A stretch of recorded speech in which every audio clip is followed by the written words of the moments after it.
Густа магла во Штип, забележително загадување на воздухот, лекарите со препораки, граѓаните со заштитни маски. Во последните 10 дена се забележува надминување на 24 часовните концентрации, велат од лабораторијата Амбикон при Универзитетот Гоце Делчев Штип, а дополнително надминате и прагот на дозволени динови со загадување на воздухот. Досега во Штип има 41 ден со пречекорување на дозволените дневни концентрации. Во моментот, периодот е интересен со тоа што немаме струјање на воздухот, односно се јавува таа температурна инверзија и со појавата на температурната инверзија топлиот воздух се наоѓа во погоре, а ладниот воздух е долу и со тоа маглата го стиска воздухот надолу, со тоа што се создава уште повисоки концентрации.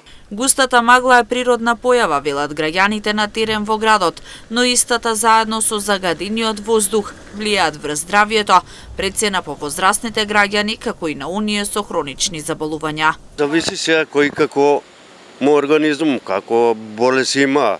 Ако има некоја астма, тоа се чувствува. Кој си здрав не се чувствува многу. Тие што се заболени треба да го избегнуваат ово, да си седат дома, да се чувствуваат дека. Маглото за астматичарите, да речеме, многу тешка работа. Иначе, сега, ако е магла како магла, окей, ама ако е смогови и тие работи, тога и веќе е опасно по здравјето. За сите, не само за астматичари. Така. Па јас се осеќам добро, јас сега пише 7-8 км до тука, по реката таму Бриганица немам. Маглата е горе дигната, по реката е супер.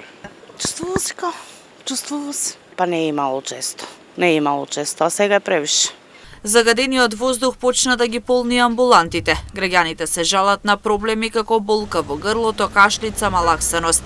Лекарите предупредуваат, непотребно да не се излегува надвор, а доколку за тоа има потреба да се користат заштитни маски. Препораките се оние кои што немаат потреба, особено луѓето кои што имаат проблеми со респираторниот систем, односно со системот за дишење, тоа астматичарите, така познат меѓу општата јавност, оние со хронично белодробно заболување, кардиоваскуларните заболувања, секако и децата кои што се подложени на чести респираторни инфекции, да не се движат непотребно. Ако сепак обврските и нивните потреби бараат да се движат, да биде тоа со заштитна маска, за да се избегнат несаканите ефекти. Сведоци сме дека во последните денови се зголемува бројот на пациенти кои што доаѓаат во нашата амбуланта со чести респираторни заболувања, болка во грло, малаксаност, треска, општа слабост, изразена сувана дразнителна кашлица. Сето тоа придонесува да се зголеми бројот на прегледи во амбулантите. Загадувањето на воздухот најчесто се јавува во зимскиот период заради ниските температури, користењето на дрва за огрев, сообраќај и слично.